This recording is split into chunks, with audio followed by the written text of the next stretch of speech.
Hey, my name is Mo, and I'm a mostly normal guy with a very, very unrelated day job.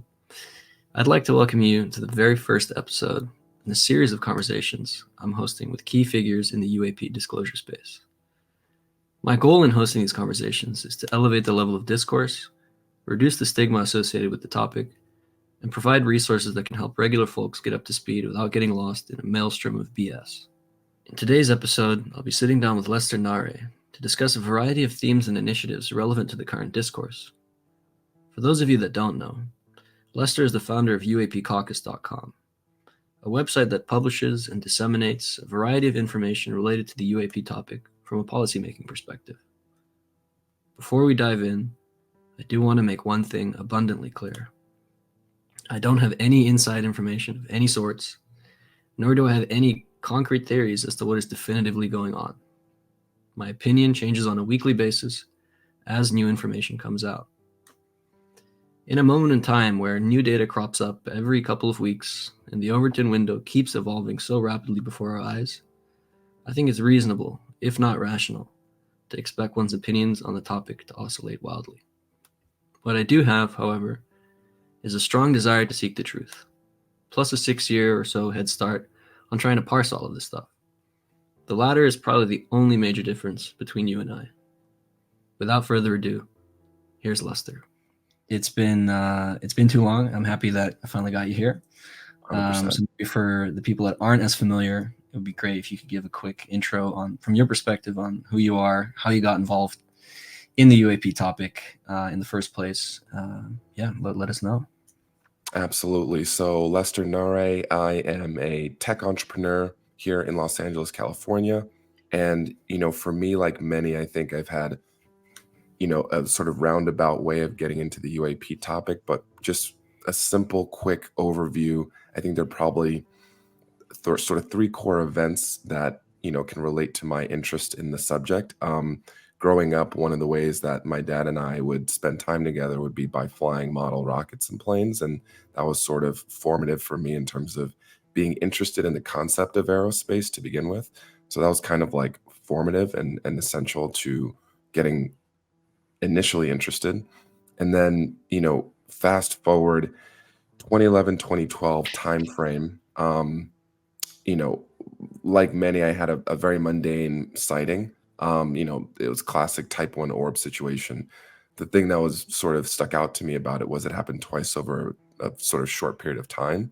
And again, at the time, I had no language or understanding for it other than, oh, that was weird, and you kind of move on. Strange event, yeah. Yeah, and then, you don't really have a way to kind of think about it. But as sort of right around that same time was when the WikiLeaks dumps with Tom DeLonge emails with Vesta and some of the Joint Chiefs around disclosure came out. And that was the beginning of it clicking like, oh, well, maybe that sort of correlates to what my sighting was. And so that sort of started the rabbit hole of following the issue.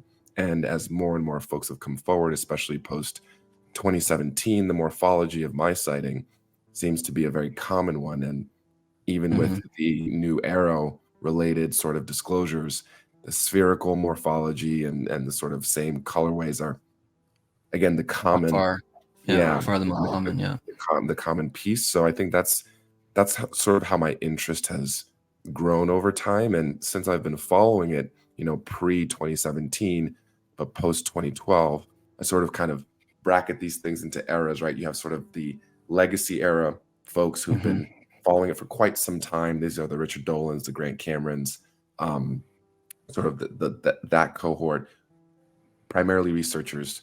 Then you sort of have the 2012, 2017 era. This is a little bit of the pre-modern era. So this is like the WikiLeaks early Tom DeLonge on sort of podcasts, sort of pre-dropping TTSA.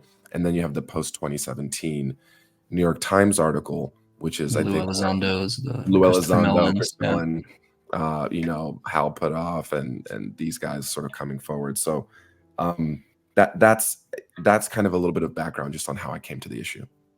Okay, that's cool. I didn't know that, especially I like the aerospace start. Very funny. Yeah. It's funny how these things come full circle. Always come full circle. But to kind of get to how I discovered you, at least, You started something called the UAP Caucus. I will quickly just pull it up on screen, and maybe you can tell us a little bit about it. What led you to start it? What's it all about? Maybe what are your goals with starting it? 100%. So it's interesting, right? So, post 2017, we've definitely seen an increase in a variety of different people begin to enter the space for a whole number of reasons. You have, witnesses or whistleblowers coming forward and talking about it, former government people. And, I actually started doing some public education stuff on my TikTok earlier this year. Just as we've seen hearings and really more tangible, I come as a policy wonk into this entry point. So let me actually take a quick step back. That kind of explains the WikiLeaks entry point, because I was doing a lot of volunteering in politics, and sort of that was really my entry point. So, being a policy wonk, the things that really got me the most interested is when you started seeing legislation in the NDAA and the IAAs for 2021, 2, 3. So that was really like what really got me super, super engaged, was being able to dissect it from a policy perspective. And as the beginning of the year started, I just felt like there weren't a lot of folks who were policy oriented that were putting thought leadership in the space. I mean, there's arguably maybe two big prominent figures. You could say that Douglas Dean Johnson is the tip of the spear in terms of real understanding of historical, just general policy and legislative related stuff. And then specifically for UAP, he's definitely number one in terms of really the sort of knowledge and the intellectual entry point into the subject. And then from sort of an activism lobbying side, you could probably say Stephen Bassett, who has been in this space forever as well, is sort of the other angle. Other than those two, I don't feel like there have been many prominent people who have been pushing forward the policy angle, and there's a lot to grab onto now with that.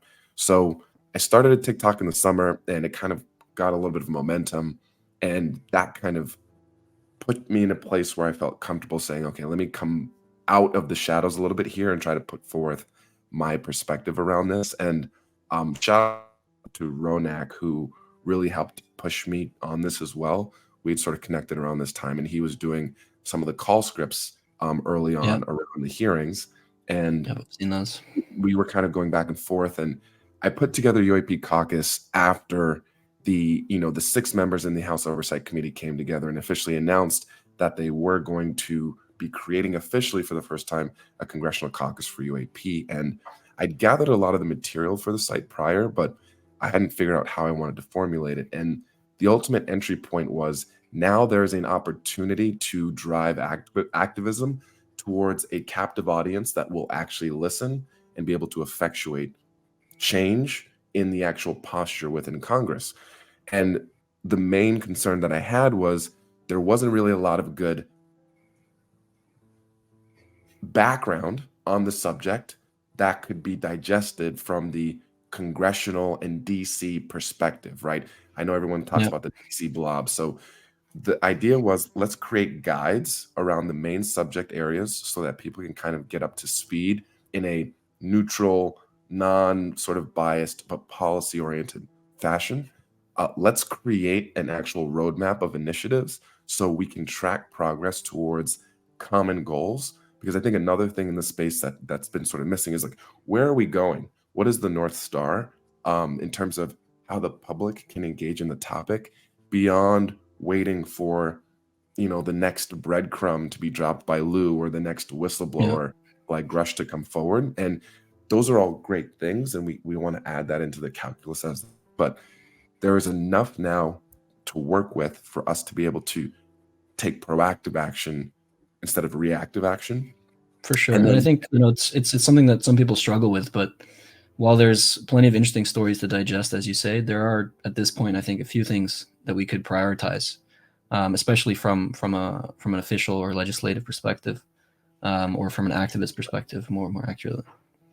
100%. And, I know you know this and have seen this. One of the biggest challenges we have is the internal bickering and back and forth over, frankly, in what my opinion is the least important parts of the subject or the topic. And then that sort of we waste too much energy and we lose momentum on the areas where we could really have impact.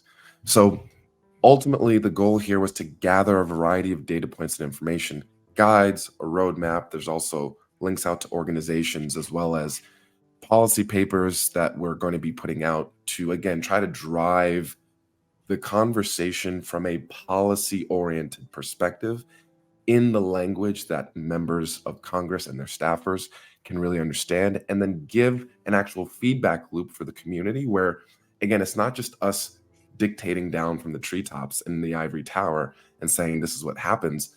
We're really trying to foster a back and forth and then take the sort of aggregate desire of the community and then translate that into the language that can then be transmitted to staffers within Congress. The ultimate goal here is expanding the membership of the UAP caucus across both chambers of Congress, in the House and in the Senate, and making it a bicameral caucus. That is the ultimate core goal for this entity, and bringing in the public and driving momentum through things like Twitter in order to get enough constituents to drive that adoption.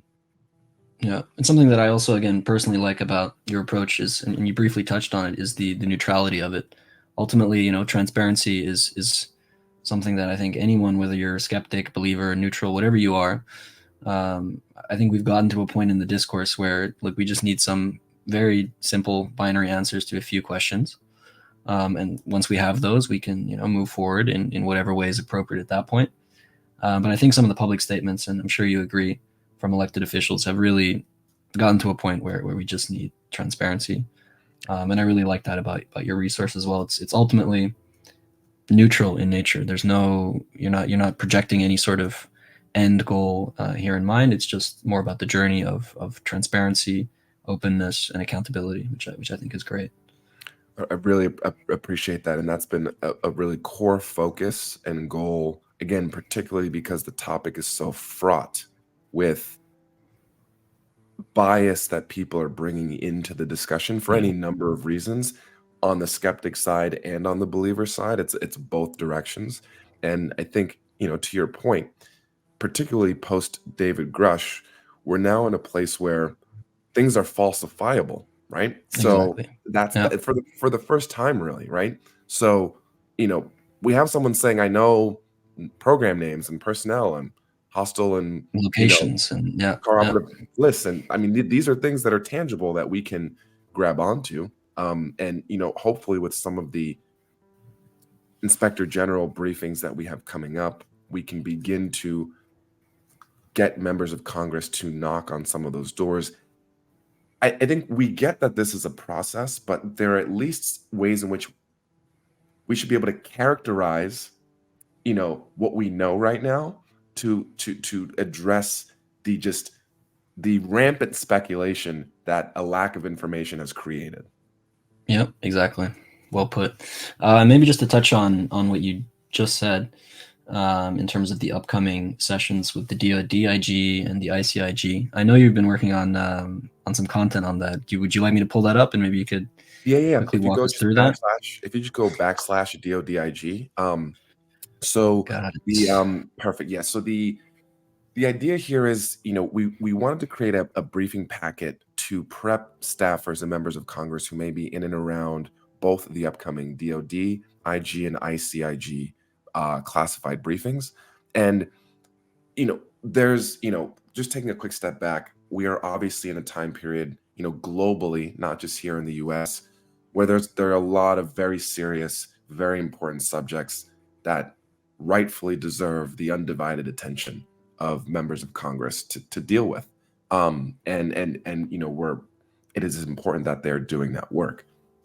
At the same time, that necessarily means that there's going to be a less of a attention to detail and focus on the continuing and ongoing UAP related progress that is, going to continue to happen, in tandem with the rest of global events that are going on. So the goal was, how can we fill and bridge that gap by providing the necessary context and background, particularly because we've seen when the Oversight Committee members have reached out to the ICIG, Thomas Monheim, via that letter a few months back.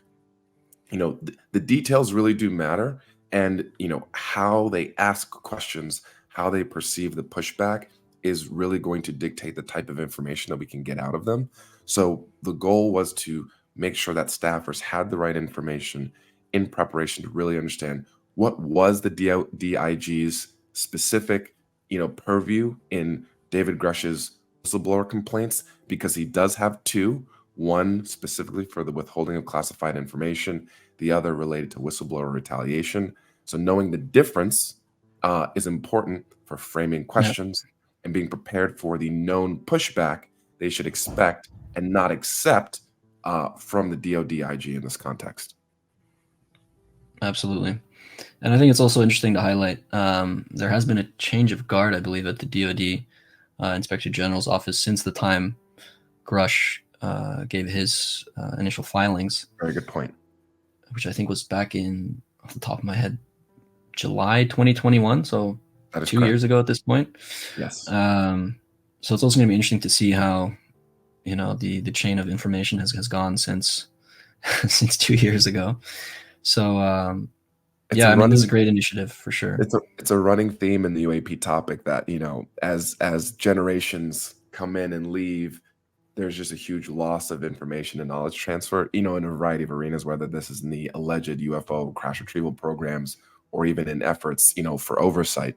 But we think, work like this briefing packet, like the white paper on the special committee and the need for that, select committee and the need for that are important endeavors that allow us to engage the community. Even in this section you have pulled up here for the questions, we reached out via Twitter/X to the community to ask them to provide their most, desired questions to be answered. And we had to filter them a little bit, because the DoD IG has a very narrow remit. So we wanted to make sure that it was relevant to the DoD IG, but then also help to use that as a learning opportunity for the larger public of saying, hey, this set of questions, these are great. Here's the reason why the DoD IG is not the place where those types of questions will get answered. But, so we can sort of redirect energy accordingly based on, again, just the bureaucratic setup and inertia that is of no, it's not specific to UAP. It's just how the sort of government is set up generally. No, I love it. And I get so many questions all the time from people saying, how can I get active? How can I contribute? And I think ultimately these are the best ways. We have some opportunities to ask or to give the right questions to certain people to ask. And I think getting the community involved in this way, it educates everyone, it gets people involved, and ultimately just pushes for straightforward answers, I think, to questions we all have. So again, amazing initiative. I will quickly also pull up your white paper on the select committee, because as I've mentioned to you privately, I think this is something that's gone a little bit under the radar given all the exciting things that have been going on. So maybe you can touch on this quickly as well for everyone.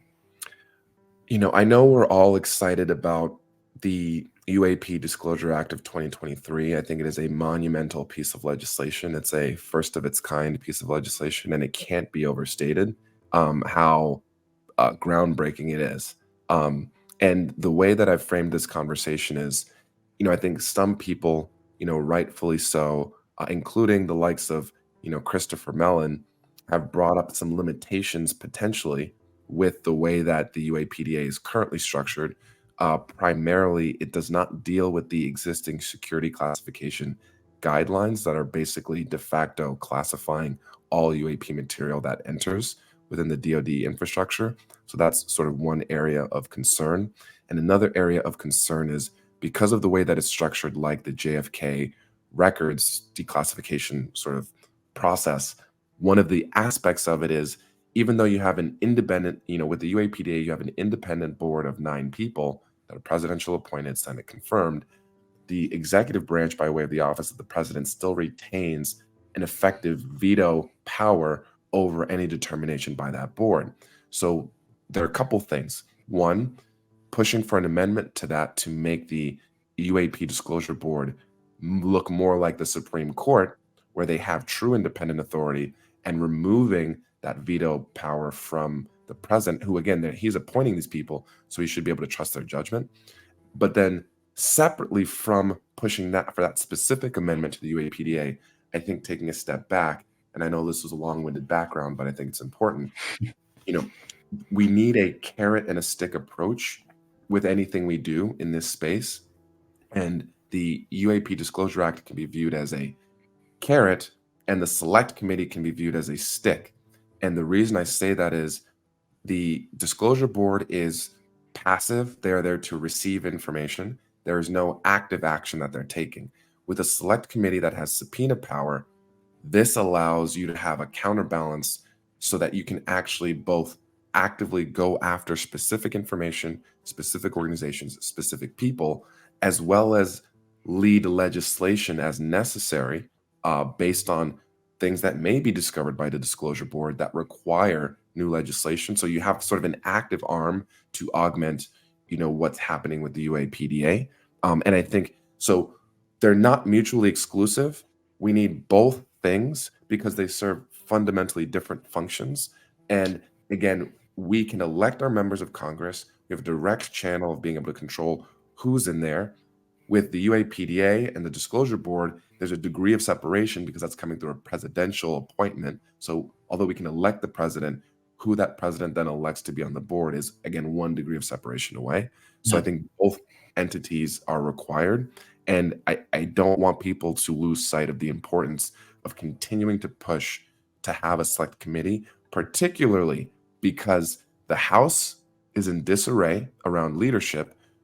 And that actually creates, in my opinion, an opportunity for the UAP topic to become part of the bargaining chip because some of the members that are on that border that they need their vote for have the power to demand certain things. And this can be one of those things. And at least one of the encouraging things I've seen in the past few weeks is it does seem that at least Rep. Luna and Burchett have been considering the UAP topic as one of these kind of bargaining chips, as you put it. Whether that's just something they're saying publicly or whether that's actually practically happening in the background, who knows? But it's at least a positive sign, and I think we can take them at their word on that. I want to actually just touch on that really quick because that's a good distinction. Like, we have to understand that a lot of these people, a lot of these members of Congress, do latch on to issues as a way to just stay in the news. That's modus operandi. It's back to politics, right. That's just that being said, the willingness to do so for the UAP topic regularly is still a net positive. Full stop. Right. Yeah, so that's how I see it. It's okay for us to understand that it's a means to an end for them, but they're also a means to an end for us at the same time, right? So I think it's a mutually kind of beneficial situation in that context, if and only if we take that momentum and then continue to do something with it. Yeah, 100%. Maybe one last thing I wanted to touch on quickly, just because I know it's been a topic of conversation on UFO Twitter and maybe more broadly in the discourse. After some revelations from Matt Ford at the Good Trouble Good Trouble Today show, something along those lines. Yes. So he made some fairly bold allegations based on a high-level source, in his words, that essentially suggested that Kirkpatrick has, besides kind of the AARO Executive Advisory Commission, has set up some sort of independent, secretive advisory council, if you will, who may be having some impact on the outcome of certain case recommendations, for example. Part of those allegations also include the fact that some of these members allegedly have connections to the legacy programs, or maybe even have been the gatekeepers of certain legacy programs. So obviously there's a lot to unpack. And I saw a tweet to Storm from you on this topic, so I thought it would be good to kind of pick your brain on that as well. Yeah, no. So, Matt Ford, it is at the Good Trouble show, has, been on the UAP topic, for a couple of years now. I think he has the only long form interview with Senator Kirsten Gillibrand that is exclusively about the UAP topic alone. So he definitely has bona fides in terms of, his credibility in being in the space. I will just also mention, as someone who does come from the policy space in general, that he has been in and around fundraising and particularly Democratic politics for some time now. So, the idea that he does have real world contacts and connections particularly probably through Democratic members, is realistic, just as on the front end. So I think the confusion arose because, in his video, he mentioned that there's this group that is making the decisions. And just to kind of quickly step back, when AARO was first created, there was an executive council that was led at the time by Ronald Moultrie, who was the Undersecretary of Defense and Intelligence in USD. And that sort of council existed at the beginning at its construction. And, at first there was a little bit of confusion as to whether Matt Ford was, saying, there's that thing, and then now there's a separate, secretive thing. So after that was kind of resolved, he wasn't talking about AARO exec. And then the second sort of pushback came up as some folks said, hey, if you look at the April 19th sort of testimony that Dr. Sean Kirkpatrick gave to the Senate Armed Services Committee that was hosted by Senator Kirsten Gillibrand, he did mention a Senior Technical Advisory Group, or STAG, that he had set up separate from AARO exec, that was incorporated directly into the AARO sort of adjudication process. And really briefly, he walked through it step by step, exactly what that process was. And sort of really quickly, the way that it works is, one, they get the intake of the information, and there's sort of field analysts that deal with just intaking the information. Then they sort of prioritize it based on what's most highly anomalous and has the highest national security impact as the most important, because they have limited resources. So then that sort of takes them into that step 2 of that preliminary scrub, where they categorize it. So the output of that is they now have a categorized list of a priority list of cases to go through. Then they split. This is actually really interesting. They do a red team, blue team deep dive analysis. So on one half, you have sort of the intelligence angle. So you have intelligence analysts looking at this from a threat assessment perspective, as well as the blue team then coming in from a science and technology perspective. So that's purely, sensor stuff. What is it doing? Like, what's the scientific option? No kind of the emotional physics. the physics of it, right? And then they each independently come up with their own answer of what is this thing. Again, the whole goal of AARO here is to be a clearinghouse for the we don't know what it is bucket stuff that comes in. So once the red blue team provide their assessment, that goes to the core AARO sort of team to deal with sort of case adjudication. So if there are differing views, they make a recommendation based on those differing views. If the views are the same, then they effectively go and close the case. Now, this is where it gets interesting, is step 5, a final review and case closure. In theory, if you kind of look at this process, right, the core AARO team in step 4 is already existing as a filter after the red and blue team to sort of deal with the differences. But in addition to that, if there is basically a difference between the assessment of the red team and the blue team on the sort of whether to close the case or not, it goes to this Senior Technical Advisory Group, as well as Sean Kirkpatrick, where, again, these alleged caretakers or gatekeepers are present to effectively control the most volatile cases to whatever end that they see fit. That appears to be, at this time, the core allegation from Matt Ford, and that as opposed to being something different, which would be that he's suggesting that in addition to the STAG, there is a different third group that's not AARO exec, that's not STAG, that's putting their thumb on the scale. It does not appear that is the case. It does appear that this Senior Technical Advisory Group is who Matt Ford was referring to in his original episode, although he has not come to Twitter or to YouTube to clarify this point specifically. But there have been other folks who've come forward who have piggybacked on his allegation and said that this also is the case, and they agree. Yeah. And I think, again, the issue here is ultimately a question of transparency again, right? Like, it's perfectly acceptable to have an advisory committee. The only issue is it's a bit strange to have a secret one, or one whose names you're not willing to provide.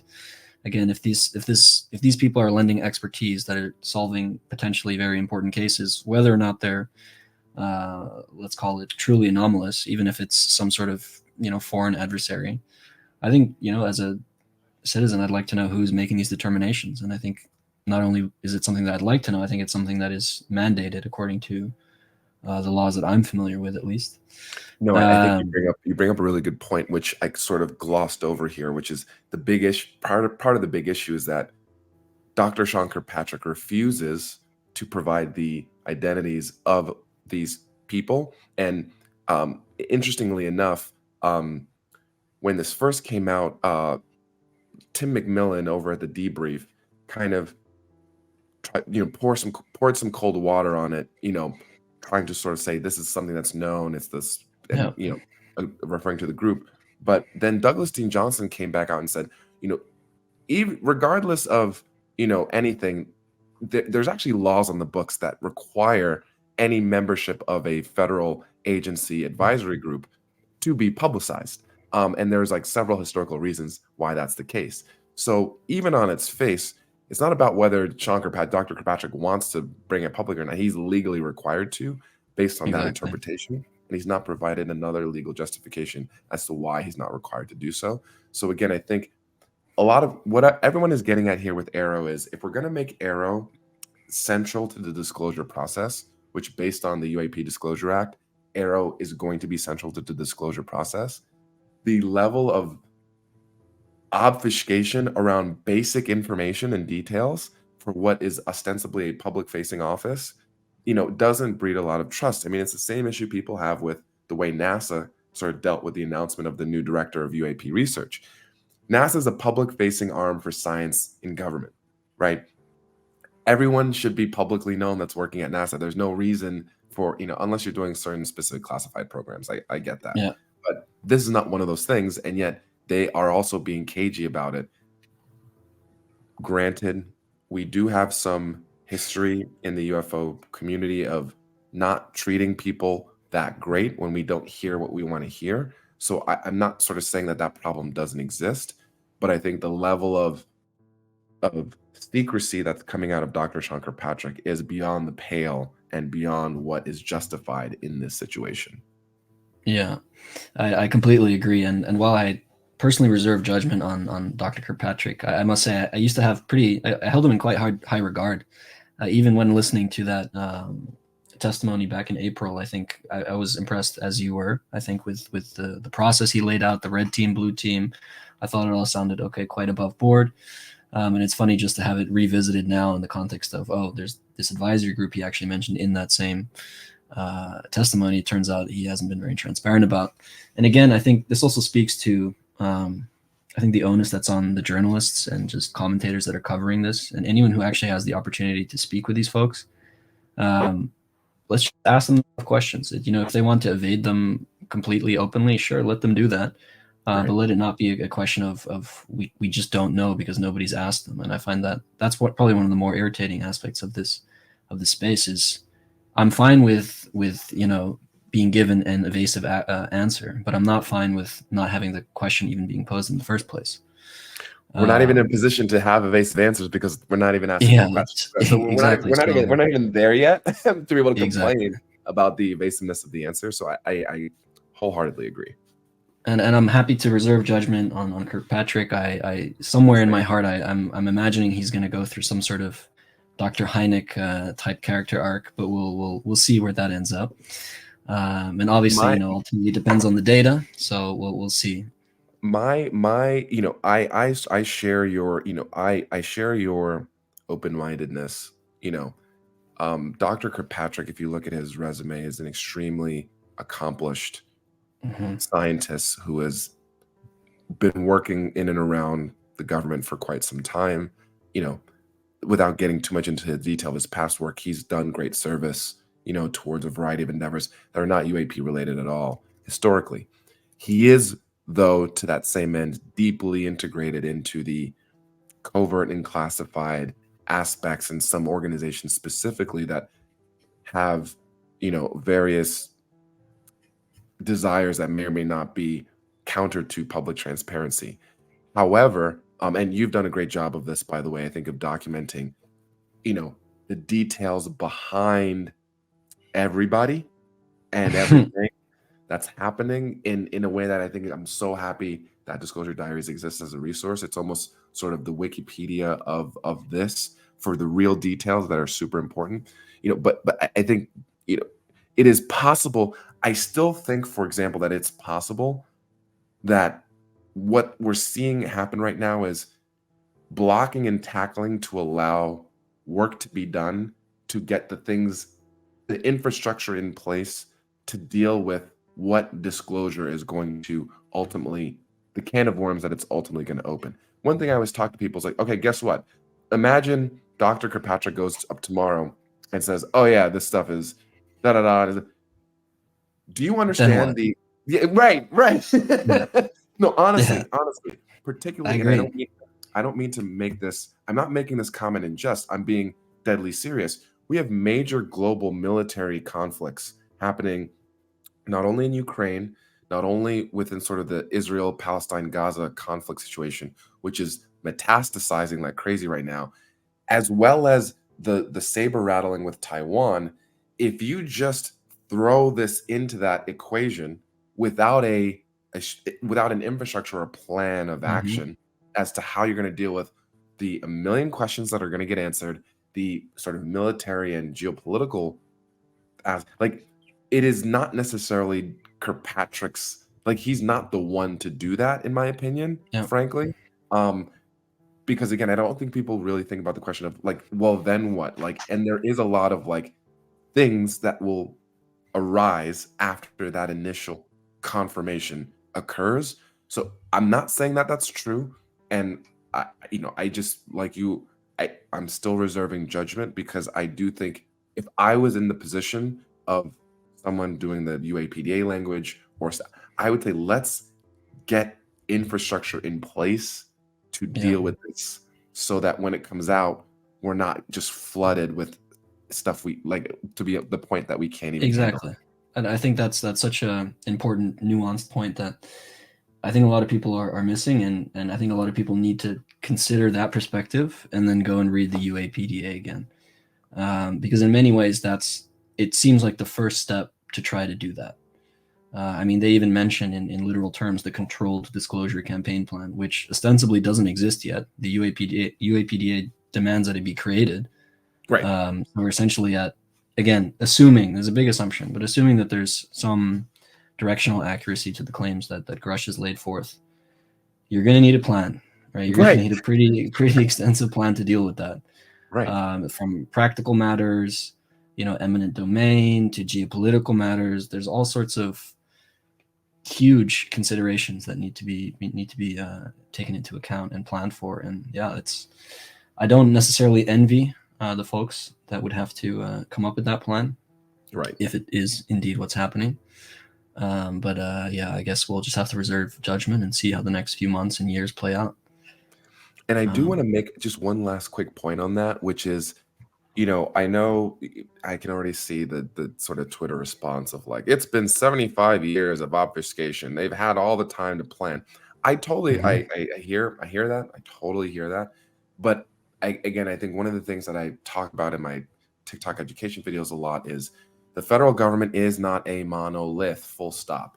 We have three branches fundamentally that are co-equal, and a lot of what people I think associate with as who are the bad guys. When they say the government, what they mean is the executive branch, and when they say the executive branch, what they mean is within the executive branch specifically cohorts within DoD and the IC that are in these stovepiped Yeah, special access and controlled access programs, which is a very limited and small list of people.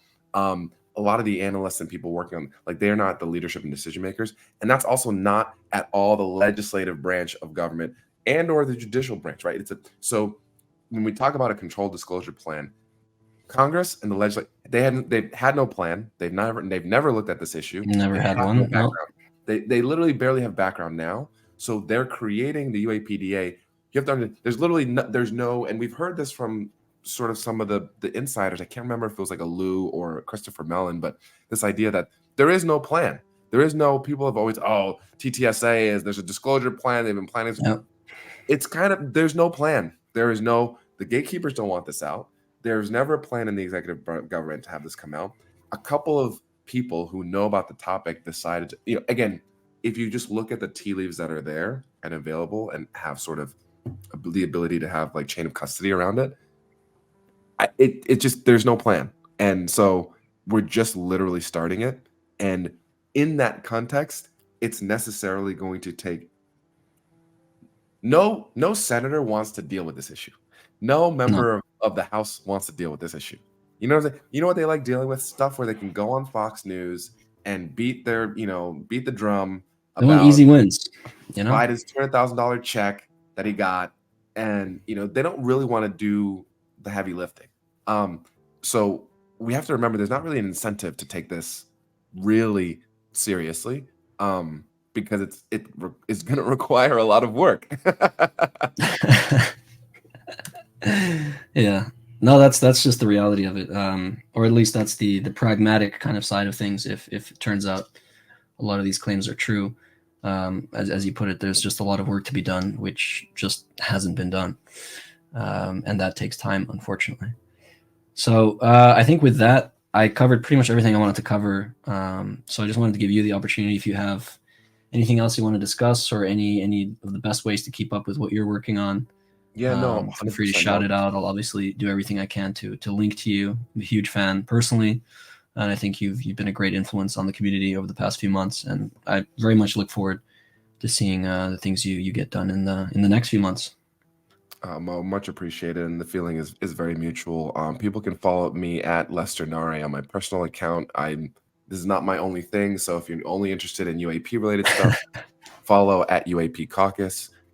That's really where you'll see all the detailed stuff and a lot of the work that I'm doing on that front. And I will just sort of mention that there are a couple of I know people hate this stuff. But I am working with a player that has not really made a huge splash in this space yet, that will be in the next week. And it's really coming from, if you think about what my background is, technical, coming as a tech person, I think that this subject matter, regardless of whistleblowers and former government people, is going to really start to be taken much more seriously from, if you break it down into academia, private, private, and then government. In the private space, I think you're going to see some very interesting moves starting to happen over the next week.